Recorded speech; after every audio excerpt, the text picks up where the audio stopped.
জাহান্নামের যে আগুন কালা হচ্ছে কালো, ওই কালো কালারের যে পাওয়ার, কেমন পাওয়ার, এক সাইডের আগুন আর এক সাইডের আগুনকে খায়, আগুনে আগুন খায়, আগুন কত গরম। জাহান্নামের আগুন জাহান্নামের আগুনকে খায়, তা আগুন কত গরম। ওই আগুন দিয়ে যদি আপনার বাপকে কবরে আল্লাহ শাস্তি দেয়, লোকটি কি অনুভব করবে, আমি দুনিয়াতে কেন এসেছিলাম, এই সন্তান আমি কেন জন্ম দিলাম, যে সন্তান আমার জন্য একটা টাকা তার খাওয়াইতে পারে না, এই সম্পদ তো আমার, এই সকল গোটা সম্পদ যে রেখে গেছে এই সম্পদ আপনার বাপের, আপনার বাপের, আপনি একমাত্র ভালো সন্তান, আপনি ভালো সন্তান হয়েই আপনার বাপের জন্য এক টাকা খাওয়াচ্ছেন না, আপনার বাপ যে কবরে কোন অবস্থায় রয়েছে এই বাপের কথা আপনি চিন্তা করতেছেন না। যদি আপনি মারা যান আর আপনার কবরে ওই কালো কালারের যে আযাব, ওই কালো কালারের যে জাহান্নামের আগুনের গরম তাপ আপনার কবরে দেওয়া হবে, তখন আপনার সন্তান আপনার কবর মুখে ঘুরে যাবে না। আজকে মোবাইলে একটা স্ট্যাটাসে আসলো যে একটি লোক কি করলো, লোকটি মারা গেল, মারা যাওয়ার পর তার দুইটা সন্তান রয়েছে, এই সন্তান বলে যে এই গাড়িতে অ্যাম্বুলেন্সে এই লাশটা নিয়ে যাও, আমরা আমাদের যে প্রাইভেট কার রয়েছে কার নিয়ে আসতেছি। বাপের কাছে বসার জন্য লোকটি এই মাত্র মারা গেল, 10 মিনিট আগে মারা গেল, বাপের কাছে বসার জন্য পুরার সময় নেই, সে প্রাইভেটে কারে সে হসপিটালে যায় বা যেখানে যায়, কিন্তু বাপের কাছে বসে না। এই সন্তানের জন্য এই দুনিয়া গড়তেছেন, এই সন্তানের জন্য আপনি এই দুনিয়াতে কষ্ট করতেছেন। আর আপনার বাপও আপনার জন্য কি এই কষ্ট করেছিল যে লোকটি মারা গেছে? চিন্তা করেন তো একবার, লোকটির কবরে কি হতেছে আমরা তো কেউ জানি না। লোকটির কবরে যদি আযাব হয়, সে প্রত্যেকটা মুহূর্তে, প্রত্যেকটা সেকেন্ডে, প্রত্যেকটা মিলি সেকেন্ডে সে কাঁদতেছে, হাই হাই কি করলাম, কার নিগে এইগুলো করলাম, আমার কবরে এই যে আযাব হইতেছে, তা আমার সন্তান যদি একটা টাকা যদি আল্লাহর রাস্তায় দান করতো, আল্লাহ এই দানের বিনিময়ে আমার কবরের আযাবটাকে বন্ধ করে দিতে পারতো। আল্লাহ তো বলছে তোর পোলা দান করলে তোর কবরের আযাব বন্ধ হবে, তোর পোলা করে না, আমি কি করব? আলহামদুলিল্লাহ, যাবতীয় প্রশংসা সেই মহান আল্লাহ পাকের জন্য, যিনি আমাদের ত্রাণকর্তা, যিনি আমাদের পালনকর্তা। জগতে যাহা কিছু আছে একমাত্র আল্লাহ সুবহানাহু ওয়া তাআলার জন্য, কাজেই তার প্রশংসা করে আমরা শেষ করতে পারি না। 63টি বাক্যের দ্বারা সমর্পণ করে নিচ্ছি, সকলে বলে আলহামদুলিল্লাহ। তারপরে বলে বিশ্ব নবী আহমদ মুহাম্মদ মুস্তাফা সাল্লাল্লাহু আলাইহি সাল্লামের উপর শত সহস্র দরুদ ও সালাম বর্ষিত হোক, সকলে বলি সাল্লাল্লাহু আলাইহি সাল্লাম। আজকে এমন একটি বিষয় সম্পর্কে আলোচনা করব, সেই বিষয়টির নাম হচ্ছে আপনার দান, অর্থাৎ সাদাকা।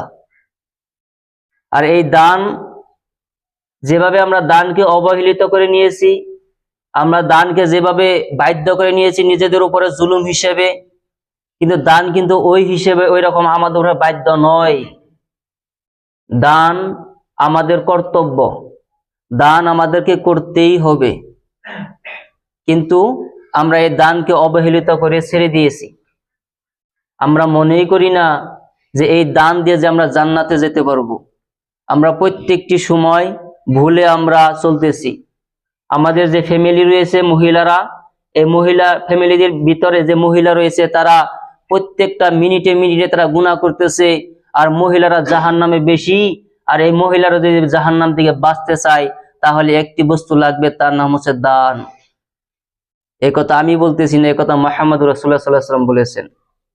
মুহাম্মদ সাল্লাল্লাহু আলাইহি ওয়াসাল্লাম কি বলেছেন জানেন? as-salatu নূরুন, আপনার সালাত নামাজ হচ্ছে আলো প্রহর, কিন্তু ওয়াস-সাদাকাতু বুরহান, দান হলো দলিল। দান দলিল, দস্তক। আপনার মাটি রয়েছে, এই মাটির দলিল থাকে। আপনি গুয়াহাটিতে মাটি কিনেছেন, ওই মাটি আপনার কিনা এটা কিভাবে বুঝবো? যখন আপনি দলিল দেখাবেন তখন বিশ্বাস যাব না এই মাটি আপনার। তো মুহাম্মদ সাল্লাল্লাহু আলাইহি ওয়াসাল্লাম এই কথাই বলছেন যে কি as-সাদাকাতু বুরহান, দান হলো দলিল, কিন্তু ওয়াস-সাবরু জিয়া, আর যে সবর ধৈর্য রয়েছে, ধৈর্য হচ্ছে আপনার জ্যোতিষ্ময় উজ্জ্বল নক্ষত্র, মানে জল জল করবে কি, তা হচ্ছে সবর, ধৈর্য। আপনার ধৈর্য থাকতে হবে, আপনার নামাজের ক্ষেত্রে ধৈর্য থাকতে হবে, কারণ অন্য এক আয়াতের দ্বারা প্রমাণ হয় যে নামাজেও আপনার ধৈর্যের সাথে আল্লাহর ইবাদত করতে হবে। অনেক লোক দেখা যায় যে নামাজে তারা ধৈর্যবিহীন হয়ে যায়, মানে যখন নামাজে দাঁড়াবে তার এমন অবস্থা হয়ে যায় যে এই নামাজে দাঁড়িয়ে বিপদে পড়ে গেছে, হুজুর সাহেব এত লম্বা কেরাত কেন করতেছেন, এই রুকু সিজদা তো লম্বা লম্বা করে কেন করতেছেন? এই যে যে আপনার বিরক্তিকর একটা অবস্থা, এই অবস্থা যে ব্যক্তি এই নামাজে এরকম বিরক্তিকর অবস্থায় নামাজে দাঁড়িয়ে গেল, এই ব্যক্তির নামাজ পড়েই জাহান্নামে ডুববে। ফাওয়াইলুল লিল মুসাল্লিন, দুর্ভোগ ওইসব মুসল্লিনের উপরে যারা নাকি নামাজ পড়ে কিন্তু অমনোযোগী, নামাজ পড়ে বিরক্তিকর অনুভব, নামাজ পড়ে কিন্তু ভালো লাগে না, ওই নামাজে তার ইন্টারেস্ট আসে না, এই নামাজে যে হারাইছে প্রত্যেকটা সময় এরকম চিন্তা, ওই চিন্তা, এই করতেছে ওই করতেছে, রুকু সিজদা দেরি করতেছে, এই যে নামাজ একটি বিরক্তর অবস্থা, এই সব নামাজেরা কোথায় যাবে জানেন? সব জাহান্নামে। নামাজ পড়ে ফাওয়াইলুল লিল মুসাল্লিন, এখানে কিন্তু আল্লাহ সুবহানাহু ওয়া তাআলা ফাওয়াইলুল লিল কাফিরিন বলেন নাই, কাফেররা জাহান্নামে যাবে না, নামাজি মুসল্লি। তো যাই হোক, ওদিকে যাব না। তো এই যে হাদিস বললাম, এই হাদিসে মুহাম্মদ সাল্লাল্লাহু আলাইহি ওয়াসাল্লাম কি বলেছেন? ওয়াস-সাদাকাতু বুরহান, এই বিষয় নিয়েই আজকে আমাদের আলোচনা। তা কি? ওয়াস-সালাতু বুরহান, আপনার যে কি রয়েছে, দান রয়েছে, এই দান হচ্ছে দলিল। এই দলিল কিসের দলিল? আমরা মরে গেলাম দান করে, এখন কিয়ামতের দিন এই দলিল দিয়ে আমার কি ফায়দা হবে? আমার কিসের দলিল? আমার কিসের সম্পত্তি আছে? আমার কিছু সম্পত্তি নাই। সম্পত্তি কি? আমি তো কিচ্ছু নিয়ে গেলাম না কবরে, আমি এই দলিলে কি করব? তার মানে এই দান হচ্ছে জান্নাতের দলিল।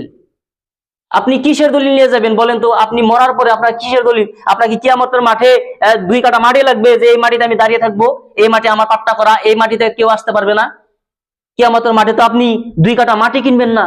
তার মানে কি? জান্নাতের দলিল। তার মানে এই হাদিসের দ্বারা প্রমাণ হয়, কোনো ব্যক্তি যদি জান্নাত কিনতে চায়, কোনো ব্যক্তি যদি জান্নাত নিতে চায়, তাহলে সে যেন দান করে। এখন কথা হলো যে আমরা হচ্ছে এমন বেহায়া মানুষ, নির্লজ্জ মানুষ, যে আল্লাহ সুবহানাহু ওয়া তাআলা এত অফার দেওয়ার পরেও, আল্লাহ সুবহানাহু ওয়া তাআলা এত সুবিধা দেওয়ার পরেও এই সুবিধাগুলো আমরা নেই না। তারপরেও বলি আল্লাহ আমাকে জান্নাত দিও। মানে কিচ্ছু খাওয়াবো না, শুধুমাত্র বলবো আল্লাহ তুমি আমাকে কি দাও? জান্নাত দাও। কিন্তু জান্নাতে যাওয়ার জন্য যে মরতে হবে, মরার চিন্তা কোনোদিন করে না। প্রত্যেকটা মানুষ বলে যে আমি জান্নাতে যাব, আমি জান্নাতে যাব। কোনো ব্যক্তি বলে না আমি আজকে মরে যাই আজকে জান্নাতে যাই। যদি আল্লাহ বলে যে তুই আজকে জান্নাতে যাই, তুই মর, ও না আর কয়দিন বাইসে মরি, মানে মরতে চায় না কিন্তু জান্নাত চায়। বিষয়টা কি মনে হয়? এখন যারা মৃত্যুবরণ করেছে তাদের অবস্থা কেমন? যারা চলে গিয়েছে, আপনার বাপ হতে পারে, আপনার দাদা হতে পারে, আপনার ফ্যামিলি কেউ হতে পারে, তারা চলে গেছে। কোথায় চলে গেছে? কবরে। এই যে আমরা কবর করি, এই বিষয় কিন্তু ভয় লাগে না। কিন্তু কবর মানে মাটির তলে যে গেল, এই ব্যক্তি কিন্তু আর ফিরে আসবে না। আর এই ব্যক্তি যে গেল, এই ব্যক্তি যাওয়ার পরে 2 নম্বর যে লিস্টে রয়েছে, এই লিস্ট আপনার। আপনিও যে কবরে যাবেন এই চিন্তা কি কখনো করেন? আচ্ছা কবরে যাব, সবাই যাইবে তো আমিও যাইবো, আমার কি হবে? কিন্তু কবরে যে যাওয়ার সাথে সাথে বিচার হবে। এখন আমি নামাজি পড়ি, তাহাজ্জুদি পড়ি, আর পৃথিবীর সকল ভালো কাম আমি কইরা গেলাম, কিন্তু আমি তো একথা বলতে পারি না যে আমি জান্নাতি। আমি একথা বলতে পারি না যে আমি কবরে গেলেই আমি পাস করব। এই যে ভয়। এখন আপনার বাপ যে মারা গেছে, ধরেন যে আপনার বাপ 5 ওয়াক্ত নামাজি ছিল, তাহাজ্জুদ গুজারি ছিল, প্রত্যেকটা দিন দান করত, কিন্তু আমরা তো জানি না লোকটির অবস্থা কি রকম, লোকটি সুখেই আছে না লোকটি দুঃখেই আছে, আমরা তো বলতে পারি না। এই জন্য মুহাম্মদ রাসূলুল্লাহ সাল্লাল্লাহু আলাইহি ওয়াসাল্লাম বলেছেন, ইন্না সাদাকাতু তুতফিউ আন আহলিয়া হাররাল কুবুর, নিশ্চয় দান মানুষের কবরের আযাবকে মিটিয়ে দিতে পারে। নিশ্চয় দান মানুষের কবরের যে আযাব রয়েছে, এই আযাবকে বন্ধ করে দিতে পারে। ইন্না সাদাকাতা লা তুতফিউ আন আহলিহা হাররাল কুবুর, যে কবরবাসী রয়েছে না, ধরে নিন যে আপনার বাপ মারা গেছে, এই লোকটি কবরে আযাব চলতেছে। এখন আপনি বেটা, আপনার বাপের উপর আপনার কর্তব্য রয়েছে, দায়িত্ব রয়েছে। এখন আপনি যদি বলেন যে আমার বাপ মারা গেছে, আমার বাপ আমার জন্য কি না করলো, সব করেছে জীবনে এমন কি নেই যে বাপ তার সন্তানের জন্য করে না। নিজের জীবনকে একবার বিলিয়ে দেয় দুনিয়াতে কষ্টের কারণে, কষ্ট করে করে সন্তানকে মানুষ করে। এই যে আপনাকে যে মানুষ করে থুয়ে গেল আপনার বাপ, এই বাপ যে কবরে, এই বাপ আপনার যে কবরে রয়েছে, বাপের জন্য আপনি কি করতেছেন, লোকটি কি অবস্থায় রয়েছে কে জানে। লোকটির কবরে যদি শাস্তি হয়, লোকটির কবরে যদি প্রত্যেকটা সেকেন্ডের কারণে যে আযাব শুরু হচ্ছে, লোকটি কেমন অনুভব করতেছে, কেমন শাস্তি। জাহান্নামের আগুন 1000 বছর গরম করার পর কালার হয়েছে লাল, 1000 বছর। তারপরেও 1000 বছর গরম করা হয়েছে, তার কালার হয়ে গেল আপনার নীল বর্ণের। এভাবে 3টি কালার চেঞ্জ হওয়ার পরে 3000 বছর আপনার গরম করার পরে 3টি কালার চেঞ্জ হওয়ার পরে সর্বশেষে যে জাহান্নামের আগুনের কালার হয়েছে তা হচ্ছে কালো। জাহান্নামের যে আগুন কালার হচ্ছে কালো। ওই কালো কালারের যে পাওয়ার, কেমন পাওয়ার, এক সাইডের আগুন আরেক সাইডের আগুনকে খায়, আগুনে আগুন খায়। আগুন কত গরম! জাহান্নামের আগুন জাহান্নামের আগুনকে খায়। তা আগুন কত গরম! ওই আগুন দিয়ে যদি আপনার বাপকে কবরে আল্লাহ শাস্তি দেয়, লোকটি কি অনুভব করবে? আমি দুনিয়াতে কেন এসেছিলাম? এই সন্তান আমি কেন জন্ম দিলাম যে সন্তান আমার জন্য একটা টাকা তার খাওয়াইতে পারে না? এই সম্পদ তো আমার, এই গোটা সম্পদ যে রেখে গেছে এই সম্পদ আপনার বাপের। আপনার বাপের সম্পত্তি থেকে আপনি একটি কয়েন খাওয়াচ্ছেন না। যখন আপনি মারা যাবেন, আপনি তো আপনার বাপের ভালো সন্তান। কারণ এই যে আপনার যে জেনারেশন রয়েছে না, এই জেনারেশনের লোক খুব ভালো। এরপরে থেকে যে জেনারেশন এসেছে এটা ভয়াবহ খারাপ। তা আপনার বাপের, আপনি একমাত্র ভালো সন্তান, আপনি ভালো সন্তান হয়েই আপনার বাপের জন্য 1 টাকা খাওয়াচ্ছেন না। আপনার বাপ যে কবরে কোন অবস্থায় রয়েছে এই বাপের কথা আপনি চিন্তা করতেছেন না। যদি আপনি মারা যান আর আপনার কবরে ওই কালো কালারের যে আযাব, ওই কালো কালারের যে জাহান্নামের আগুনের গরম তাপ আপনার কবরে দেওয়া হবে, তখন আপনার সন্তান আপনার কবর মুখে ঘুরে যাবে না। আজকে মোবাইলে একটা স্ট্যাটাসে আসলো যে একটি লোক কি করলো, লোকটি মারা গেল। মারা যাওয়ার পর তার 2টা সন্তান রয়েছে।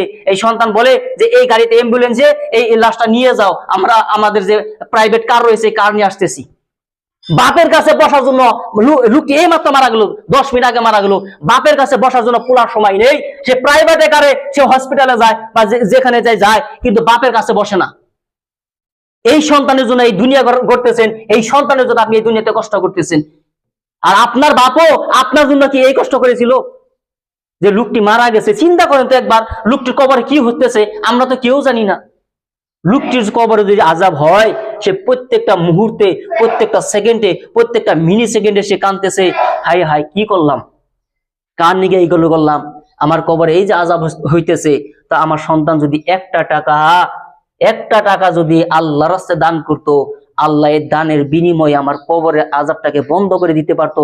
আল্লাহ তো বলছে তোর পোলা দান করলে তোর কবর আযাব বন্ধ হবে, তোর পোলা করে না, আমি কি করব?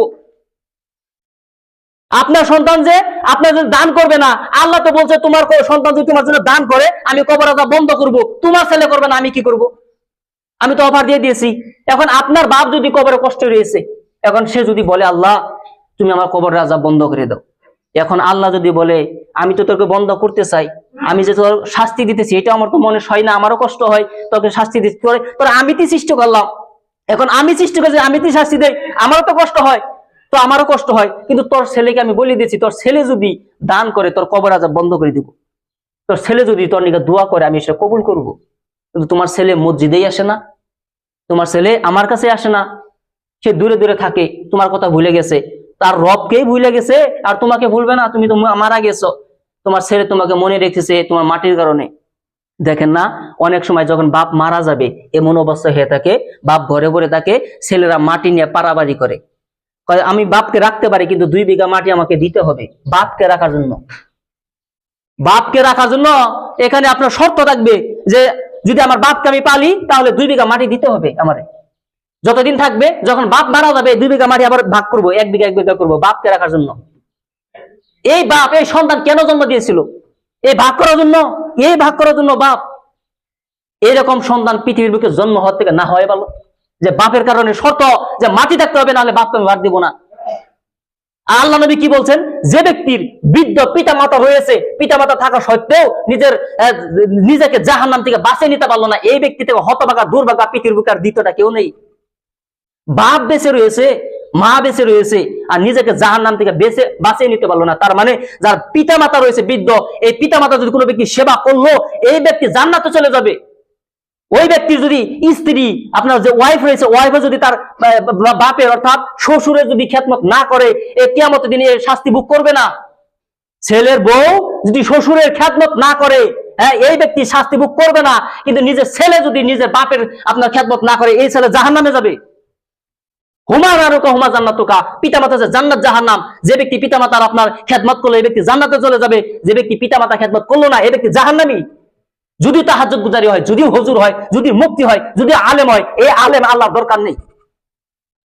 যে আলেমে নিজের বাপ মাকে ভাত দেয় না, যে আলেমে নিজের বাপ মাকে আপনার কি করে না, সম্মান করে না, এই আলেমের আল্লাহর দরকার নাই। আল্লাহ আলাম দিয়ে কি করবে? এই লেবাস দিয়ে আল্লাহ কি করবে? বড় টুপি রয়েছে, বড় পাগড়ি রয়েছে, বড় পাঞ্জাবি রয়েছে, আল্লাহ পাঞ্জাবি দিয়ে কি করবে? আল্লাহ দেখে তার অন্তর, আল্লাহ দেখে তার মন, আল্লাহ দেখে তার তাকওয়া, আল্লাহর প্রতি কতটুকু ভয় রয়েছে। আল্লাহ আদেশ করেছেন পিতা মাতার খেদমত করা ফরজ। কেমন ফরজ? নামাজ যেমন ফরজ তেমন ফরজ। খেয়াল নেই, বাপ মারা গেছে, খেয়াল নেই। এভাবে কয়দিন চলবে? যদি আল্লাহ আপনার উপর রাগও করে, আল্লাহ যদি আপনার উপর রাগও করে, এই রাগ মিটিয়ে আপনি জান্নাত লাভ করতে পারবেন। সাদাকাতু সিররি তুতফিউ ওয়াজাব রব্বি। আল্লাহ যদি বলে তোর আমি জাহান্নামে দিব, তবে আমি জাহান্নামে দিব, তুই মর খালি, তোর হায়াত যতটুকু দিছি খতম হইবার দে, তুই মরার সাথে সাথে আমি জাহান্নামে দিব। হঠাৎ একদিন আপনি 10টা টাকা আপনি আল্লাহ রাস্তায় চুপ করে দান করে দিলেন রাতে। আল্লাহ কয় দানটা করলি কে? আল্লাহ তোমাকে ভালোভাবে দান করছি, আল্লাহ কয় তোর জান্নাতে দিয়ে দিব। সামান্য একটি দানে আপনার জাহান্নামকে জান্নাত পরিবর্তন করে দিতে পারে। কেন? as-সাদাকা। কেমন সাদাকা? গোপনের সাদাকা। আপনি চুপচাপে দান করলেন, কেউ দেখলো না। আল্লাহ আমি লোক দেখানি দান করি নাই, আমি চুপচাপে দান করেছি। এই দানের যে ফল, এই ফল হচ্ছে কি ডাইরেক্ট জাহান্নামকে আল্লাহ ডাইরেক্ট পরিবর্তন। জাহান্নাম পাল্টে গেছে কি জান্নাত হয়ে গেছে একটি দানে। আর এই দান লোকেরা বাধ্য করে নিয়েছে নিজেদের উপরে, বাধ্য দান। হুজুর বক্তব্য দিচ্ছে, এখন দান করতে হবে। হুজুর বক্তব্য দিচ্ছে, দান করতে হবে। ধর্মসভায় যাওয়া যায় না কেন? ধর্মসভায় গেলেই খালি দান দান দান দান। বিষয়টি কিন্তু এমন না। দান আপনার কর্তব্য, আপনার দান করতেই হবে। আলা কুল্লি মুসলিমিন সাদাকাতুন। প্রত্যেক মুসলিমের উপর দান করতেই হবে, বাধ্যতামূলক। একে দান করতে হবে। এটা আল্লাহ নবী বলছেন, আলা কুল্লি মুসলিমিন সাদাকাতিন। প্রত্যেক মুসলিমের দান করতে হবে, এটা বাধ্য। যে আর হুজুরা মনে করে দেয় আপনাকে যে আপনি দান করেন, কিন্তু লোকেরা এটাকে দান হিসেবে নেয় না। কেমন বাধ্য জানেন? মদিনার জমিনে সব থেকে গরিব যে সাহাবী ছিল তার নাম হচ্ছে হযরত বিলাল। এরকম অনেক গরিব সাহাবী ছিল, তারই ভিতরে একজনকে হযরত বিলাল। এই বিলালের কোনো সম্পত্তি নেই। যেদিন বিলাল ইসলাম কবুল করলো, ওই দিন তার চাচা তাকে যে কম্বল দিয়েছিল, কাপড় দিয়েছিল, এই কাপড় রেখে দিয়েছিল। যে কাপড় দিয়েছিল না তার চাচা গোলাম হিসেবে, এই কাপড় রেখে দিয়েছিল যেদিন ইসলাম গ্রহণ করলো এই বিলাল। তার মা তাকে একটি চাদর দিয়েছিল, এই চাদর পরে সে আল্লাহ নবীর কাছে গিয়েছিল। এই বিলালকে আল্লাহ নবী বলে, এই বিলালকে আল্লাহ নবী বলে, আনফিকি বিলাল লাওয়ালা তাকশা মিন জিল আরশিক লালা। ও বিলাল, তুমি আল্লাহর রাস্তায় দান করো। কাকে বলতেছে আল্লাহ নবী?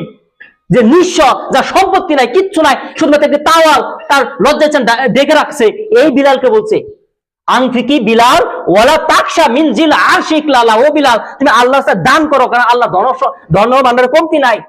যে আল্লাহ একটি মাছি থেকে শুরু করে বিশাল আকারে হাতি পর্যন্ত খাওয়াতে পারে, ওই আল্লাহ সম্পত্তির কম রয়েছে নাকি? ওই আল্লাহ সম্পত্তির কম নেই।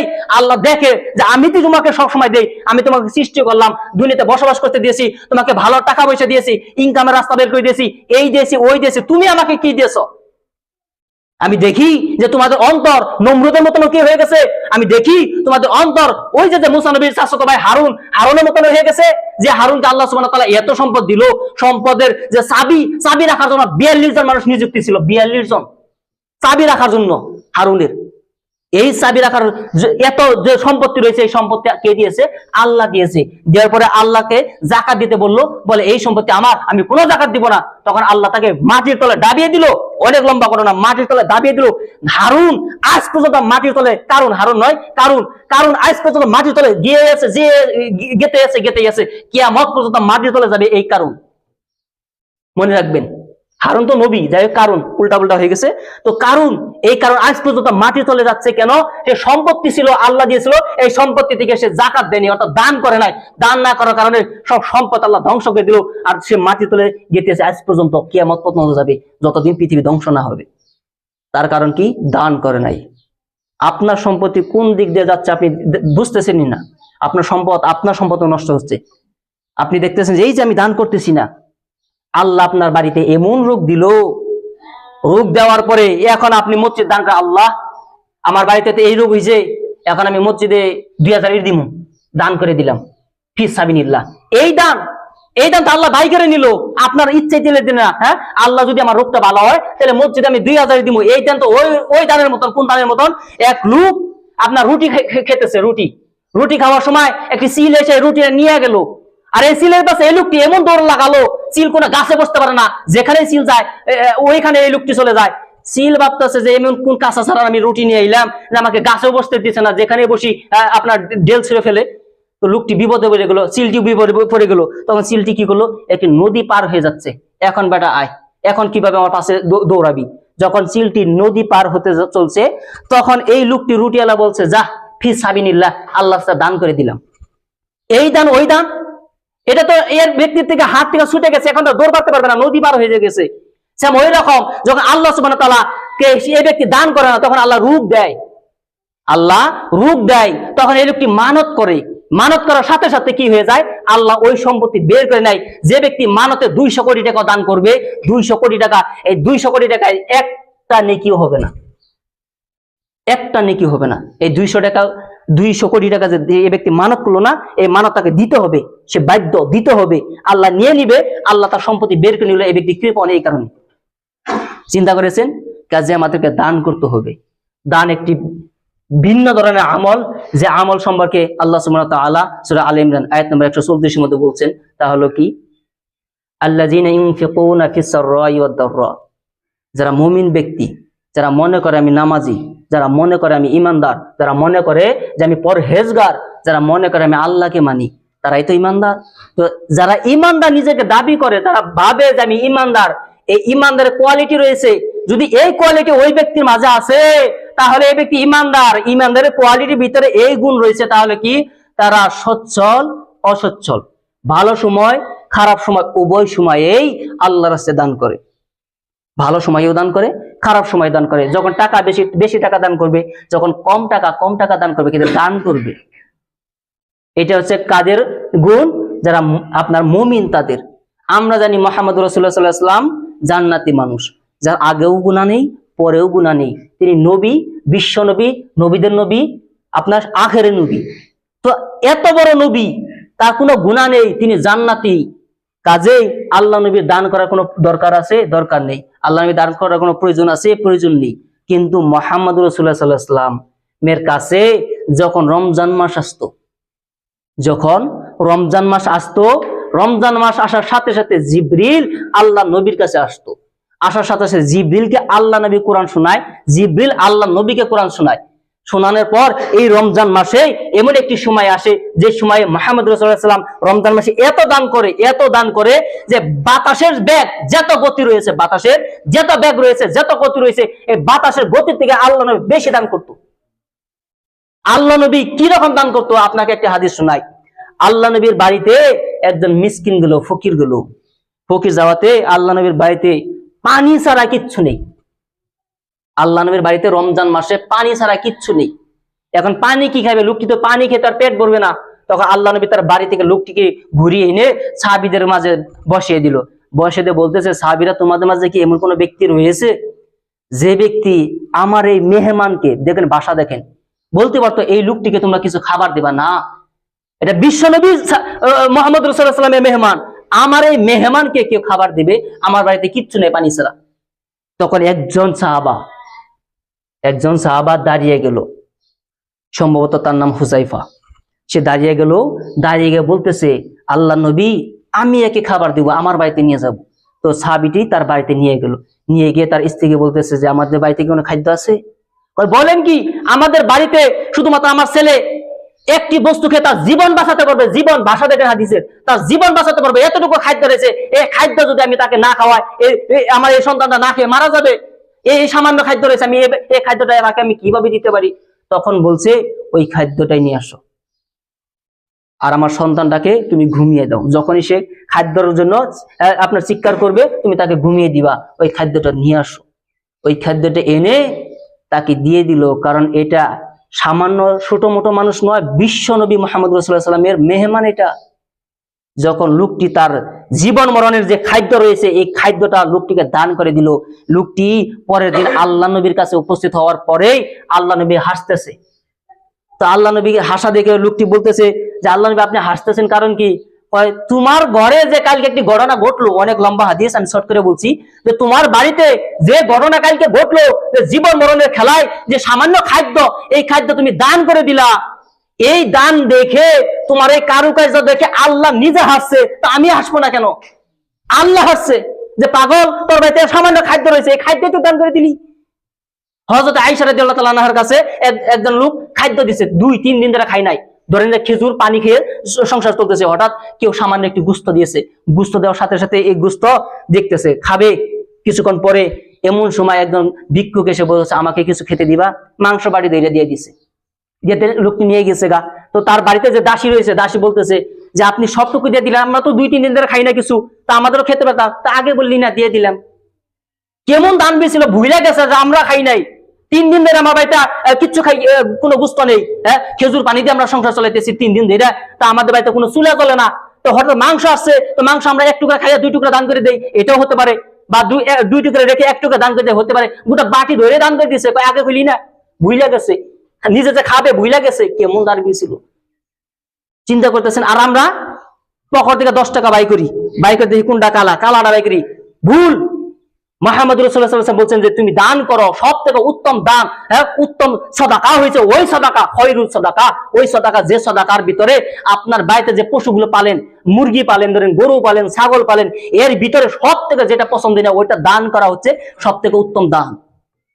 তার মানে আপনার পকেটে যতগুলো টাকা রয়েছে, আপনি 10 টাকায় দান করেন, 1 টাকায় দান করেন, যে টাকাটা সব থেকে সুন্দর, যে টাকাটা সব থেকে আপনার পছন্দনীয়, এই টাকা দান করা হচ্ছে সব থেকে আল্লাহর কাছে শ্রেষ্ঠ। আর আপনি দিন কালা টাকা, যেটা সিরা টাকা, এই বর্তমান দেখা মসজিদে আপনার লোকেরা দান করে, কোনটা জানেন? ওই যে সুটা 1 টাকা আছে না, সুটা 1 টাকা, এটা তো কোনো দোকানে নেয় না, মসজিদে দিয়ে, মসজিদে কি করবে এই টাকা দেয়? হ্যাঁ, যখন দেখা যায় কোনো মানুষকে আমি গাদা বানাইতেছি না, আল্লাহকে গাদা বানিয়ে দিই, হ্যাঁ আল্লাহ তো বুঝবে না, আল্লাহ বলতেছে না যে এই টাকা চলবে না। মানুষের চিন্তাধারা কোথায় চলে গেছে, মানুষের চিন্তাধারা কিমন হয়ে গেছে, যে দেখেন যে কি টাকা দান করে, সুটা 1 টাকা, কয় দোকানে নেয় না, এটা কি করবো, আল্লাহকে দিয়ে দিই, আল্লাহকে আমি নিয়ে নিলাম, যা দিলি তো আমার কাছে, এই আজকে সুটা টাকা দিলি, যন্ত্র তো কাছে সুটা টাকা ফুরাইবে, তখন কি দিবি, কয় তখন দিবই না। মানুষের চিন্তাধারা এরকম। আমার ব্যক্তিগত তরফ থেকে আপনাকে বলি যে এই যে মানুষগুলো মারা যাচ্ছে, আপনার বাপি হোক, ভাই হোক, যেই মারা যাচ্ছে, অনেক খারাপ লাগে, যেই মারা যায়, এই চাঙ্গাইতে যেই উঠে, আমার রক্ত না হইলে কি আমার চিন্তায় সবসময় একটা বস্তু থাকে, তাহলে কি মানুষটি মরার সাথে সাথে, কবর দেওয়ার সাথে সাথে 40 পাওয়ার করতে হবে না, 40 পাওয়ার হাদিস সহি নয়, মানুষটাকে কবর দেওয়ার সাথে সাথে, মাটি যখন দিবে সাথে সাথে ফেরেশতা আসবে, সাথে সাথে এসেই তাকে জিজ্ঞাসা করবে, যদি ফেল পড়ে, যদি, আমি যদি শব্দ দেবো, যদি ফেল পড়ে লোকটির কি হবে? আল্লাহ গো একবার দুনিয়াতে পাঠাও, একবার দুনিয়াতে পাঠালে আমি যত ভালো কাম আছে সব করে আসবো। আল্লাহ বলে আর শেষ, এটা সম্ভব না, তোমাকে 60 বছর দিছিলাম, 60 বছর তুমি যা করছো করছো। আল্লাহ যদি ইচ্ছা করতো, আল্লাহ যদি ইচ্ছা করতো কবর থেকে একটা মানুষকে উঠিয়ে দিত, গিয়ে দেখ কি শাস্তি। আল্লাহ যদি ইচ্ছা করতো কবরে, এই সায়েন্টিস্টের জামানায় অনেক সায়েন্টিস্টের কবরে সিসি ক্যামেরা লাগে, আল্লাহর আযাব দেখবে। আল্লাহর আযাব কিভাবে দেখবে? আযাব রুহুর আযাব, কি বডির হয় নাকি? যে বডিটা কবর শুয়ে রয়েছে, কবরেই শুয়ে থাকে, ওইভাবেই রয়েছে, কাফনের দাঁড়িয়ে উঠবে না কবরে। লোকেরা ধারণা করে যে মাটির তলে দিয়ে এলাম, এই কাপড় মতো খুইলে বডি বেঁকে খারাইবো, বিষয়টা এমন না, তার রুহুর আযাব হয়। এই রুহুর আযাব কিভাবে দেখবে? এক সায়েন্টিস্টে প্রমাণ করতেছে যে আল্লাহ রুহু দেখবো, রুহু কোথায় যায়? তো লোকটি কি করলো, একজন মুমূর্ষ ব্যক্তিকে কাছের ভিতরে ঢুকিয়ে দিল, ঢুকে দেয়, চত্বর সাইড বন্ধ করে দেয়, আরো কাছের ভিতরে ঢুকেলো, কোন জায়গায় রুহু বাইরে দেখবো? তো দেখা যায় যে যখন লোকটির মৃত্যু হলো, এক সাইডে কাজ ভাঙা, লোকটির রুহু দেখবে কিভাবে সম্ভব? আল্লাহর সাথে কি পাল্লা চলে? আল্লাহর সাথে কি বিজ্ঞানী চলে? চলে না। কারণ কালিলান, আল্লাহ সামান্য জ্ঞান দিয়েছে মানুষকে, সামান্য জ্ঞান, এই জ্ঞান দিয়ে মানুষ রুহু দেখতে চায়, সম্ভব না, সম্ভব না। কাজেই আমি খুতবার প্রথমে যে হাদিসটা বলছিলাম, এই হাদিস বলে খুতবা শেষ করব, তা হলো কি, মুহাম্মদ রাসূলুল্লাহ সাল্লাল্লাহু আলাইহি ওয়াসাল্লাম বলেছেন, ইজা মা আতাল ইনসানা ইনকাতা আনহু আমালুহু ইল্লা মিন সালাসাতিন। যখন মানুষ মারা যায়, মারা যাওয়ার সাথে সাথে তার সকল দরজা বন্ধ।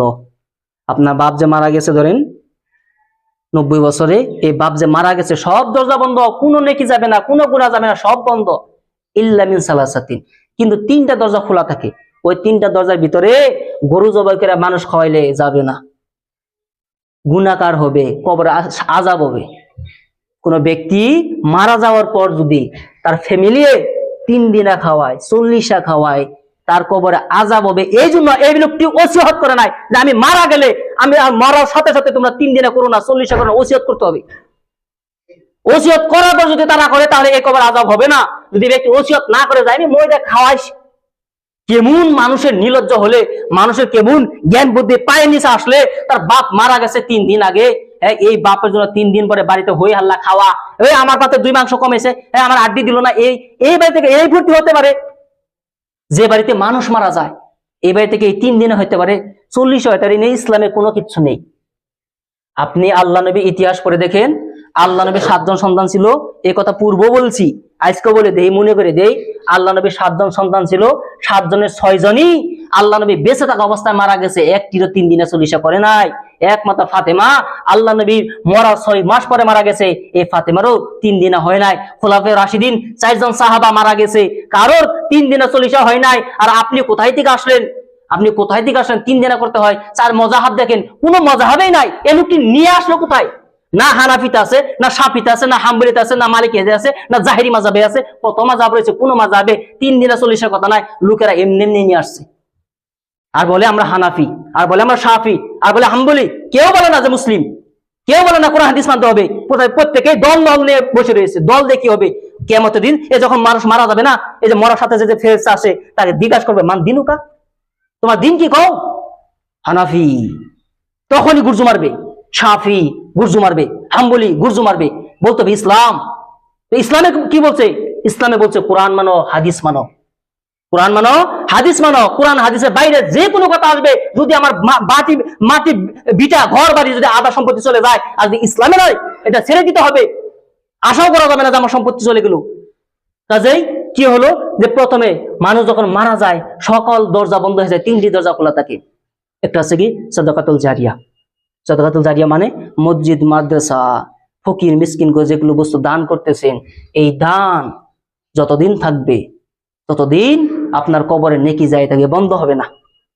ধরে সহজ ভাবে বলছি, এই যে এখানে যে ইটটা রয়েছে, এখানে এই ইট যে দান করছে, এই লোকটি যদি মারা যেয়ে থাকে, তাহলে কিয়ামত পর্যন্ত এই মসজিদে যতজন লোক নামাজ পড়বে এই নেকি বন্ধ হবে না। উল্টিয়ে দেই, যে ব্যক্তি কোনো মানুষকে একদিন বিড়ি খাওয়া শিখাইছে, আর এই লোকটি মারা গেছে, এ যদি মরার আগ পর্যন্ত বিড়ি খায়, এই পাপ তার কবরে যাই থাকবে, বন্ধ হবে না। যেমন পাপের জারিয়া, ঠিক নেকিরও জারিয়া। এটা হচ্ছে 1 নম্বর। কি, মানুষ মারা গেলে সব দরজা বন্ধ, 3 দরজা খোলা। তার 1 নম্বর দরজা কি?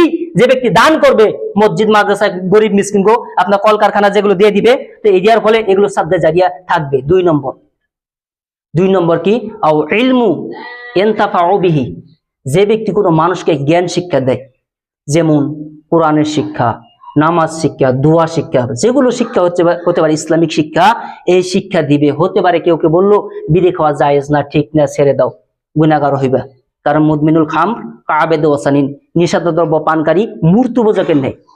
নিষিদ্ধ দ্রব্য পানকারী মূর্তি পূজকের ন্যায়। আমার কথা, তিরমিজির হাদিস। যে ব্যক্তি মূর্তি পূজা করে জাহান্নামে চলে যাবে, এই ব্যক্তি নিষিদ্ধ দ্রব্য গ্রহণ করে খেয়ে এই ব্যক্তি জাহান্নামে চলে যাবে, যদিও সমান নয়। যদিও মূর্তি পূজা আর নিষেধার দ্রব্য খাওয়া সমান নয়, কিন্তু এই ব্যক্তি যেমন জাহান্নামে যাবে, এই ব্যক্তি জাহান্নামে যাবে। খান। তো এই যে শিক্ষা দিলাম, এই শিক্ষা আমি যদি মারা যাই, আর আমার এই কথা শুনে যদি কোনো ব্যক্তি আমল করে, এই নেকিটা আমার কবরে যাবে। আর 3 নম্বর সর্বশেষ তা হলো কি? আও ওয়ালাদিন সলিহিন ইয়াদউ লাহু বা ইয়াদউ লাহ। আর যে ব্যক্তি দুনিয়ার বুকে একজন নেক সন্তান রেখে যেতে পারে, বাপ অনেক, সন্তান অনেক, বাপ হারামি আর নেক সন্তান দোয়া যাবে না। বাপ নেক, সন্তান নেক, ফিরে গেল, সন্তানের দোয়া মুখ দিকে বের হবে আর বাপের আমলনামায় ঢুকবে। এই আমলের মাঝে কোনো বের নাই, কোনো বেড়া নাই, কোনো কবরে কাপড়ে বাধা দিতে পারবে না। মুখ থেকে দোয়া বের হবে আর তার বাপের আমলনামায় চলে যাবে। চিন্তা করেন, চিন্তা করতেছেন?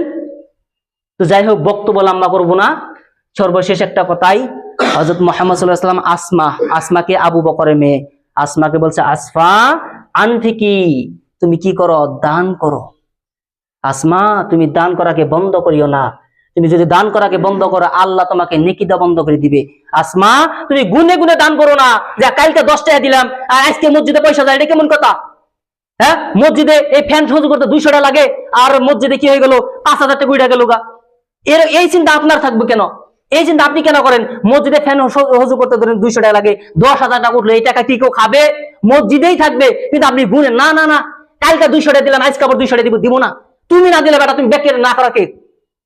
যে ব্যক্তি জান্নাতে যেতে চায় এই ব্যক্তি দান করবে, প্রত্যেক দিন দান করবে, প্রত্যেক সময়ে সেকেন্ডে সেকেন্ডে মিনিটে মিনিটে দান করবে। কিন্তু বলছে না, তুমি কালকে আমি 200 টাকা দিচ্ছি, আজকে 200 টাকা দিব না। যে দিবে না সে চুপ থাকবে, কিন্তু সকলকেই বাধা দেয়া তার কোনো অধিকার নেই। যদি তার কথা শুনে কোনো ব্যক্তি দান দেওয়াকে বন্ধ করে, যদি তার কথা শুনে কোনো ব্যক্তি দান না দেয়, এই ব্যক্তি দান না দেওয়ার কারণে যত গুনাহগার হবে এই ব্যক্তি ওই ব্যক্তি নিয়ে যাবে যে ব্যক্তির কথায় এই ব্যক্তি দান করে নাই। কাজে সতর্ক সতর্ক। আমি আপনাদেরকে সহজ পথ বের করে দিচ্ছি। এই মসজিদের দেখেন আপনার অজুখানা নষ্ট, কোনো খেয়াল নেই। রমজান মাসে যদি এই অজুখানা ভালো না হয়, বাকি 11 মাসে ভালো হবে না। কারণ রমজান মাসে 2-1 জন না হলেও প্রত্যেকের বাইরে থেকে আসে, তাই আপনার মসজিদের এই অজুখানা ভালো হয় না। যখন রমজান মাস চলে যাবে না, ওই যে বলছি না যে আপনার মুয়াজ্জিন আর ইমাম থাকবে, মুয়াজ্জিন আর ইমাম থাকবে, এই দুইজনের অজু বাইরে থেকে করে আসবে। এই দুইজনের নাকি আর এই অজুখানা ভালো করার দরকার নাই। আর অজুখানা ভালো না করার দরকারই নেই, তা অজুখানা ভেঙে দেয় ভালো। কারণ লোকের আসবে, অজুখানা যাবে, পানি বের হবে না, ওই অজুখানা না থাকাই ভালো। আছে গুরু না বাই হাল, তেনেকা গুরু না থাকাই ভালো। এরকম আপনার যে হলো আপনার অজুখানা রয়েছে না থাকাই ভালো, ভেঙে দেওয়া ভালো। আর যদি থাকে তাহলে ঠিক করে দিন। আর এই বিষয়গুলো আপনি দাঁড়িয়ে যাবেন, কেউ যদি আপনার ডোনেট করে দিবে। অনেক লোক রয়েছে গোটা দান করে দেয়, অনেক লোক রয়েছে। কিছু মনে করবেন না, অল্প সময় নিয়ে, রোজার দিনে তো সময় নিচ্ছি, অন্য দিনে না। কেউ সবাই তো ফ্রি রয়েছে, মনে করবেন 1 মিনিট গেলেও কেউ খারাপ পাবেন না। আমি ডর করে ভয় করে অনেক সময়, যে সময় তো বহুত সময় নিয়ে নেই আমি, কেউ তো মনে মনে খারাপ খারাপ পাই না। যিনি ভালো কথাই বলতেছি, আপনার লাভ, আমার কোনো লাভ নাই। তো সেটা হলো কি, যে দানের ক্ষেত্রে প্রতিযোগিতা চলতে হবে। যে এই ব্যক্তি আপনার কি করলো, দান করলো, আমিও দান করব। কেমন দান? উমরের মতন দান, আবু বকরের মতন দান। উমর বলতেছে, জীবন আমি আবু বকরকে হারাতে পারি না দান করে। বেটা আজকে দেখবো তাবুকের যুদ্ধে, আজ থেকে এখান থেকে 600 কিলোমিটার দূরে যুদ্ধ, এই যুদ্ধে তো অনেক সম্পদ লাগবে। আবু বকর, তোমাকে কোনো দিন আমি হারাতে পারি না, আজ তোমাকে হারিয়ে দিব। উমর বলতেছে, উমরের ব্যাপারে মুহাম্মদ সাল্লাল্লাহু আলাইহি ওয়াসাল্লাম বলছেন যে উমর আমার পরে নবী হওয়ার যোগ্য। যদি কেউ নবী হতো, নবী হয় না, এই জন্য উমর নবী হয় নাই। এই উমর বলতেছে যে আবু বকরকে হারিয়ে দেব। কি? উমরের যত সম্পত্তি রয়েছে এই গোটা সম্পত্তির অর্ধেক ইসলামের নামে দান করে দিয়েছে তাবুকের যুদ্ধ। গোটা সম্পত্তির অর্ধেক। উমর ওই সময় ধনী ব্যক্তি। ওই দিন মুহাম্মদ সাল্লাল্লাহু আলাইহি ওয়াসাল্লাম বললেন, উমর তুমি কি দান করলা? আমার গোটা সম্পত্তির আমি অর্ধেক দান করেছি। উসমান তুমি কি দান করলা? আল্লাহ নবী এই তাবুকের যুদ্ধে যত সৈন্য রয়েছে প্রত্যেকটা সৈন্য, অর্ধেক সৈন্যর যে ভরণ পোষণ তার খরচ হয়েছে, প্রত্যেকটা খরচ আমি নিয়ে নিলাম আমার হাতে। প্রত্যেকটা আপনার সাহাবার, ওইখানে 30,000 সৈন্য ছিল ওই তাবুকের যুদ্ধে। 30,000-এ তার মানে 15,000 সাহাবীর খাদ্যের ভরণ পোষণ 3 মাস ভরছে কে? হযরত উসমান। 3 মাস। আরো কি 15,000 ঘোড়া দিব আল্লাহ নবী। 15,000 ঘোড়া দান। ঘোড়া উট দান করতেছে কে? হযরতে উসমান। আবু বকর তুমি কি দান করলা? আল্লাহ নবী আমার বাড়িতে যা কিছু ছিল সব নিয়ে আসলাম। কি 2 কেজি 3 কেজি মতন খেজুর। আল্লাহ নবী ঘোষণা করে দিলেন, আজ যত ধন সাহাবী যত দান করেছে, এই প্রত্যেকটা দানের উপরে সব থেকে বেশি দান করেছে আমার আবু বকর। সাহাবীরা বুঝতেছে না কেমন কি হলো, উমর এত দান করলো, উসমান এত দান করলো, ওই সাহাবী এত দান করলো, আল্লাহ নবী কি হলো এমন? প্রত্যেকে এই বাড়িতে কিছু না কিছু রেখে আসছো। আবু বকর তুমি কি রেখে আসছো? আল্লাহ নবী আমার বাড়িতে আল্লাহ এবং আল্লাহ রসুলকে রেখে যা কিছু আছে সবকিছু নিয়ে এসেছি। আমার বাড়িতে আল্লাহ এবং আল্লাহ রসুলকে রেখে যা কিছু আছে সবকিছু নিয়েছি। আবু দাউদের হাদিস আমার মোবাইলে রয়েছে। এখন চিন্তা করতেছেন, এই বাসা কিয়ামত পর্যন্ত এমন কোন মানুষ জন্মই নিবে না যে এই বাসা ডিঙ্গে এমন বাক্য বের করবে। আমার বাড়িতে আল্লাহ নবী এবং আল্লাহকে রেখে যা কিছু আছে সবকিছু নিয়েছি, আর কিচ্ছু নাই। আমার বাড়িতে এক ফোঁটা পানিও নাই, সব নিয়ে এসেছি। এই হলো দান। কাজেই এগুলো খেয়াল রাখবেন। অনেক সময় নিয়েছি, খারাপ পাবেন না। তো এগুলো খেয়াল রেখে সবাই দান করবেন, 2 হাত খুলে দান করবেন। দানের সময় কোনো সময় গণনা করবেন না। যত দান করবেন তত সম্পদে আসবে। 10 টাকা দান করবেন 70 টাকা আসবে, 1 টাকা দান করবেন 70 টাকা, 70 টাকা 700 গুণ হবে। এটা দান।